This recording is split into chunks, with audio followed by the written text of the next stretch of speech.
Hello, ഇന്ന് ഞാൻ വെട്ടുതുണി വെച്ചിട്ടുള്ള ഒരു അടിപൊളി ക്രാഫ്റ്റാണ് കാണിച്ചിരുന്നത്. അപ്പോൾ അതിന് വേണ്ടിയിട്ട് ആദ്യം ആവശ്യമായിട്ടുള്ളത് ഒരു റൗണ്ട് വെട്ടിയെടുക്കുക എന്നതാണ്. അപ്പോൾ അതിന് വേണ്ടിയിട്ട് ഞാനിവിടെ ഒരു കാർഡ്ബോർഡിൻ്റെ കഷ്ണം എടുത്തിട്ടുണ്ട്.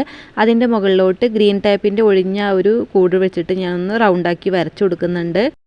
ഇതിനേക്കാൾ കുറച്ചും കൂടെ വലിപ്പമുള്ള റൗണ്ട് വേണമെങ്കിൽ നിങ്ങൾക്ക് ഉണ്ടാക്കിയെടുക്കാവുന്നതാണ്. അപ്പോൾ ഞാനിതാ ഒരു കത്രിക വെച്ചിട്ട് ഈ റൗണ്ട് ഒന്ന് മുറിച്ചെടുക്കുന്നുണ്ട്. ഇങ്ങനെയുള്ളൊരു കഷ്ണം തുണിയാണ് ഞാൻ ഇതിൽ നിന്ന് സെലക്ട് ചെയ്തിട്ടുള്ളത്. അപ്പോൾ അതൊരു സാരിയുടെ എങ്ങാണ്ട് ബാക്കിയാണെന്നാണ് തോന്നുന്നത്. ഒരു സിൽക്ക് തുണിയാണ് കേട്ടോ അത്. നമ്മുടെ അടുത്തെങ്ങാനും ടൈലർമാരുണ്ടെങ്കിൽ അവരുടെ അടുത്ത് പോയി കഴിഞ്ഞാൽ ഇതുപോലെയുള്ള ഇഷ്ടംപോലെ തുണികൾ നമുക്ക് കിട്ടും. അപ്പോൾ വലിയ വലിപ്പമൊന്നും വേണ്ട കേട്ടോ, ഈ ഒരു വലിപ്പത്തിലുള്ള കഷ്ണം മതി. അപ്പോൾ ഞാൻ ഈ തുണി 3-4 മടക്കായിട്ട് ഇങ്ങനെ മടക്കിയെടുക്കുന്നുണ്ട്. ഇനി നമ്മൾ നേരത്തെ വെട്ടിയെടുത്തിട്ടുള്ള ആ ഒരു കാർഡ്ബോർഡിൻ്റെ റൗണ്ട് ഇതിൻ്റെ മുകളിലോട്ടൊന്ന് വെച്ച് കൊടുക്കാം. അതിനുശേഷം ആ ഒരു കാർഡ്ബോർഡിൻ്റെ റൗണ്ട് നന്നായിട്ടൊന്ന് അമർത്തി പിടിച്ചതിന് ശേഷം നമുക്കൊരു കത്രിക വെച്ചിട്ട് ആ ഒരു വലുപ്പത്തിൽ തന്നെ ഈ ഒരു തുണി അങ്ങ് മുറിച്ചെടുക്കാം. കാർഡ്ബോർഡിൻ്റെ സെൻറ്റർ ഭാഗത്ത് നന്നായിട്ട് അമർത്തി പിടിക്കണം, അല്ലെങ്കിൽ ഒന്ന് അങ്ങോട്ടും ഇങ്ങോട്ടും വഴുതി കഴിഞ്ഞാൽ നമ്മുടെ റൗണ്ട് വെട്ടിയെടുക്കുന്നത് ശരിയാവില്ല. അപ്പോൾ ഒരൊറ്റ വെട്ടലിൽ തന്നെ നമുക്ക് ഒരുപാട് റൗണ്ടുകൾ ഉണ്ടാക്കിയെടുക്കാൻ പറ്റി. ഇനി നമുക്ക് ആവശ്യമായിട്ടുള്ളത് ഒരു ലൈറ്ററാണ്. ആ ലൈറ്റർ കത്തിച്ച് പിടിച്ചതിന് ശേഷം ഈ റൗണ്ടിൻ്റെ അരികുവശത്തൊക്കെ ഇങ്ങനെ നമ്മളൊന്ന് ചൂടാക്കി കൊടുക്കണം. സിൽക്ക് ജോർജറ്റ് പോലെയുള്ള തുണികളൊക്കെ ആണെങ്കിൽ ഇതിൻ്റെ അരികുവശം അങ്ങനെ പിന്നി വരാൻ സാധ്യതയുണ്ട്. അപ്പോൾ അതുകൊണ്ട് തന്നെ നമുക്ക് അങ്ങനെ ഇല്ലാതിരിക്കാൻ വേണ്ടിയിട്ടാണ് ഈ ലൈറ്റർ വെച്ചിട്ടൊന്നും ഇങ്ങനെ ചൂടാക്കി കൊടുക്കുന്നത്. എല്ലാ റൗണ്ടുകളും ഞാൻ അതുപോലെ തന്നെ അങ്ങനെ ചെയ്തെടുത്തിട്ടുണ്ട്. ഇനി നമുക്ക് ഒരു റൗണ്ട് എടുത്തതിന് ശേഷം അതിൻ്റെ മുകളിൽ ഇങ്ങനെ പകുതിയായിട്ട് അടുത്ത റൗണ്ട് ഒന്ന് വെച്ച് കൊടുക്കാം. അതിനുശേഷം ആ തുണിയുടെ അതേ കളറിലുള്ള ഒരു നൂലെടുത്തതിന് ശേഷം സൂചിയിൽ കോർത്തിട്ട് നമുക്ക് ഇങ്ങനെ ഒന്ന് തുന്നി കൊടുക്കണം. റണ്ണിങ് സ്റ്റിച്ചാണ് ഇവിടെ ചെയ്ത് കൊടുക്കേണ്ടത്. പിന്നെ നമ്മൾ തുന്നി കൊടുക്കുന്ന സമയത്ത് വളഞ്ഞു പോവാണ്ട് ശ്രദ്ധിക്കണം കേട്ടോ, നേരെ തന്നെ തുന്നി കൊടുക്കണം.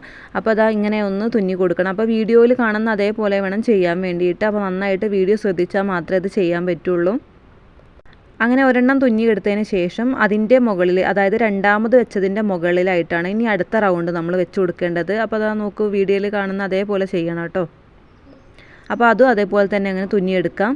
അങ്ങനെ നമ്മൾ 5-6 വെച്ചിട്ട് നമുക്ക് ഇതേപോലെ തന്നെ തുന്നിയെടുക്കണം. അപ്പോൾ നിങ്ങളെൻ്റെ ചാനൽ ആദ്യമായിട്ടാണ് കാണുന്നതെങ്കിൽ ഒന്ന് സബ്സ്ക്രൈബ് ചെയ്യൂട്ടോ. അതുപോലെ തന്നെ ലൈക്ക് ചെയ്യാനും കമൻറ്റ് ചെയ്യാനും ഷെയർ ചെയ്യാനും മറക്കരുത്. വേസ്റ്റ് മെറ്റീരിയൽസ് വെച്ചിട്ട് ഞാൻ ഒരുപാട് ക്രാഫ്റ്റുകൾ എൻ്റെ ചാനലിൽ ഇട്ടിട്ടുണ്ട്. അപ്പോൾ അത് നിങ്ങളെല്ലാവരും പോയി കണ്ടതിന് ശേഷം അഭിപ്രായങ്ങളൊക്കെ അറിയിക്കണേ. ഞാനിവിടെ ഒരു 5 റൗണ്ട് വെച്ചിട്ട് അങ്ങ് തുന്നിയെടുത്തിട്ടുണ്ട്. അപ്പോൾ ഈ ഒരു രീതിയിലാണ് ചെയ്തെടുക്കേണ്ടത്. ഇനി നമുക്ക് ആ ഒരു റൗണ്ട് എടുത്തതിന് ശേഷം ഒന്ന് മടക്കി പിടിച്ചിട്ട് നമ്മൾ അവസാനം തുന്നിയ ആ ഒരു റൗണ്ടിൽ അത് ഇതിൻ്റെ മുകളിലോട്ട് വെക്കുക. അതായത് ആദ്യം തുന്നിയതിൻ്റെ മുകളിലോട്ടൊന്ന് വെച്ചതിന് ശേഷം നമുക്ക് അവിടെയും കൂടെ ഒന്ന് തുന്നിയെടുക്കാം.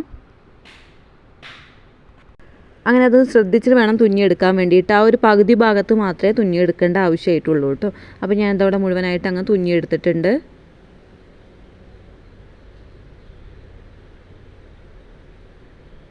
ഈ ഒരു രീതിക്കാണ് കേട്ടോ കിട്ടുക. ഇനി നമുക്ക് ചെയ്യേണ്ടത് ആ 2 നൂലിൻ്റെയും അറ്റം പിടിച്ചിട്ട് നന്നായിട്ടൊന്ന് അമർത്തി വലിക്കാം.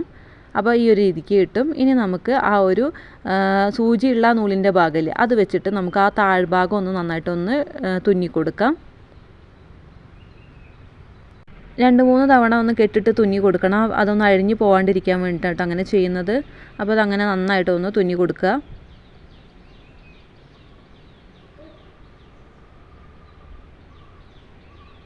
അതിനുശേഷം ആ ഒരു 2 നൂലിൻ്റെ അറ്റവും നമുക്കൊന്ന് കത്രിക വെച്ചിട്ട് മുറിച്ച് മാറ്റാം കേട്ടോ.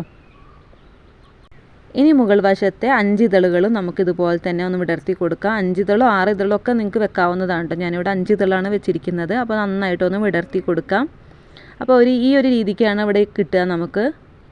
ഇനി ഞാൻ B7000 പറഞ്ഞിട്ടുള്ളൊരു പശ എടുത്തതിന് ശേഷം ഈ ഒരു പൂവിൻ്റെ നടുഭാഗത്ത് ഇങ്ങനെ അപ്ലൈ ചെയ്യുന്നുണ്ട്. അതിനുശേഷം ഒരു മുത്തെടുത്തിട്ട് അതിൻ്റെ സെൻറ്ററിലായിട്ട് ഇങ്ങനെ വെച്ച് കൊടുക്കുന്നുണ്ട്. അപ്പോൾ ഈ ഒരു രീതിക്കാണ് അവസാനം കിട്ടുന്നത്.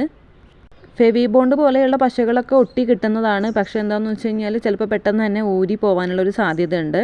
അപ്പോൾ ഇങ്ങനെയുള്ള ഒരു പശ വെച്ചിട്ട് ഒട്ടിക്കുകയാണെന്ന് വെച്ചാൽ കുറച്ചും കൂടെ നല്ല ഈട് നിൽക്കും കേട്ടോ. അപ്പോൾ അതുപോലെ തന്നെ ഞാൻ വേറെ ഒരെണ്ണം കൂടെ ഉണ്ടാക്കി എടുത്തിട്ടുണ്ട് കേട്ടോ, വേറെ തുണി വെച്ചിട്ട്. ഇനി മുടിയിൽ കെട്ടുന്ന ഏതെങ്കിലും ഒരു റൗണ്ട് എടുത്തതിന് ശേഷം അതിൻ്റെ മുകളിലോട്ട് നമുക്ക് ഈ ഒരു പൂ വെച്ചിട്ടൊന്ന് തുന്നി കൊടുക്കാം. തുന്നി കൊടുക്കുകയാണെന്ന് വെച്ചാൽ നല്ല ടൈറ്റായിട്ട് തന്നെ ഇരുന്നോളും, പെട്ടെന്ന് അങ്ങ് ഊരി പോരൊന്നുമില്ല കേട്ടോ ഈ ഒരു പൂവ്. അപ്പോൾ അതങ്ങനെയാണ് നമുക്ക് കിട്ടിയിരിക്കുന്നത്. അപ്പോൾ ഇതുപോലെ തന്നെ ഞാൻ അടുത്ത ഒരു പൂവ് ഇതുപോലെ തന്നെ ചെയ്തെടുക്കുന്നുണ്ട്.